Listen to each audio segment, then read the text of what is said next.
Welcome back, everybody. This is Troy, another edition of the Half Court Report, and doing a little something different for today's video because we have some breaking news. And this breaking news is involving Jalen Green, who is the #1 high school player in the class of 2020. So looking like he is going to be foregoing college completely and going to the NBA's G League. Before we get started in the video though, if it's your first time here, do consider subscribing to this channel, especially if you like basketball, NBA content, learning about players, all that kind of stuff. Still a pretty new channel, looking to get to 100 subs by the end of April, and every little bit helps. So with that, let's get into the video. Okay, so Jalen Green foregoing college to go directly to the NBA G League. This is a big deal. He's the first guy to do this who is such a major prospect as Jalen Green is. So you'll recall that this isn't the first time that players have gone from high school directly to another pro league. Like just for this upcoming draft, you've got RJ Hampton, who played in New Zealand this past season, LaMelo Ball, who played in Australia this past season. You've had players in the past, such as Brandon Jennings, who went to Europe, Emmanuel Mudiay, who went to China. So this has been done before, but it hasn't ever been done to this level where the player has gone to the NBA G League. And it's also interesting because just yesterday, Jalen Green had posted some video on his social media accounts with a Memphis Tigers hat because that was a team that was vying for his services. He had an Auburn Tigers sweatshirt or jacket next to him as well. That was another team that people were saying, okay, he may go to either Memphis or he may go to Auburn. He was even wearing an NBL shirt, which is the Australian League. People were thinking, okay, he may go there, but he just completely turned everything on its head and went to the NBA G League. So the NBA G League program that he's going to is the G League Professional Pathway. And this program was launched in October of 2018. And as part of this program, he could make about $125,000 for his season in the G League. It's an alternative to college basketball for some of the higher level prospects that are out there. And Jalen Green is going to be doing an enhanced version of this program. So this is going to be great for Jalen Green, not only because he's going to have access to, of course, the money that he's going to be getting, but he'll have access to endorsements, some of the best trainers in the world. He's going to be able to focus on just basketball, not have to worry about college. He's going to have access to NBA personnel.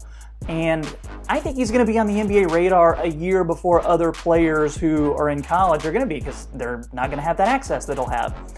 And on top of that, he's going to be a trailblazer. I'm not talking about like part of the Trailblazer franchise, but he's going to be a trailblazer in the sense that he's the first to do this. Others are going to be following his lead.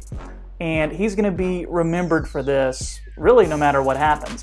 So yeah, let's just jump right in to see what type of player Jalen Green is. So as I mentioned, #1 recruit for the class of 2020, but he has been on the radar for college teams and NBA scouts really since he was a freshman.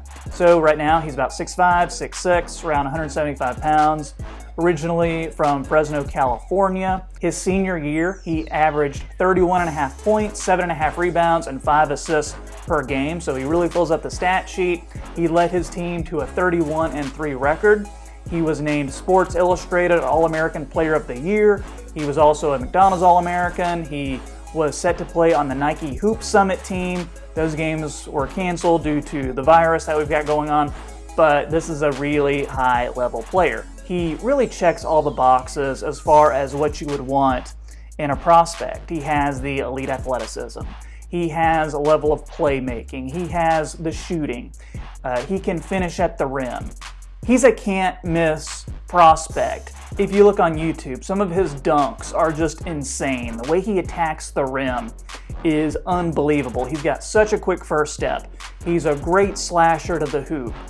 He's got a really good change of pace with the basketball too to really keep defenders on their toes. He's got good length. He's a great leaper. Like a lot of players his age, he could stand to add some muscle, but he's not afraid of contact. He's not afraid to mix it up. As I mentioned before, playmaking to an extent. He can get his assists, get his teammates involved. Smart player with a good basketball IQ.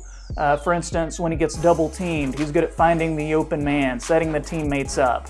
There are a few things that he could improve though. One is defensively. He has all the tools to be a good defender, but like a lot of players of that age, sometimes they're more focused on the offensive end and just scoring lots of points, making the highlight play. Sometimes they tend to drift.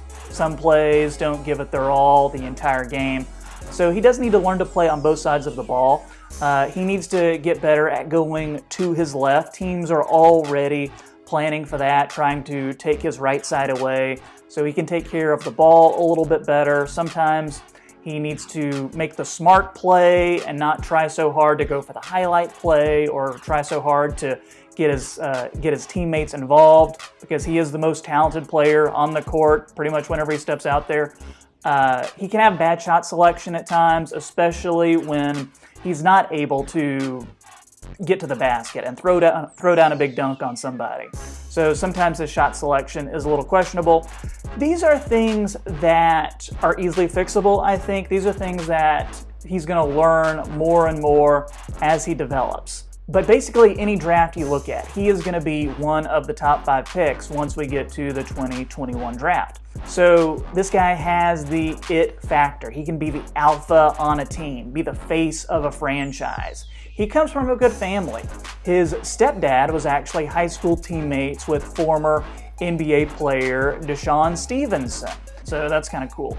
But when you see Jalen Green in interviews, when you see him off the court, he has that swagger. He has the je ne sais quoi that other players gravitate to, that other guys want to play with.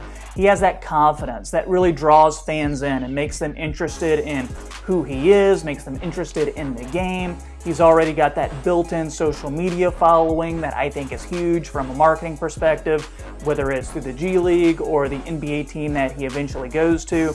These are things that are going to go a really long way in solidifying him as a future, I think, all-star in this league if he keeps on with this current trajectory. And that's going to do it for today's video. A little bit of breaking news for you regarding Jalen Green. So as I mentioned before, if it's your first time here, do consider subscribing to this channel. Would love to have you as a part of it. Also like this video as well. You can follow me on Twitter at HalfCourtReport. And until next time, my name is Troy, and we'll see you. Hey guys, one more thing. Here's some more videos to check out on the Half Court Report channel. I hope you like them, and thanks for watching.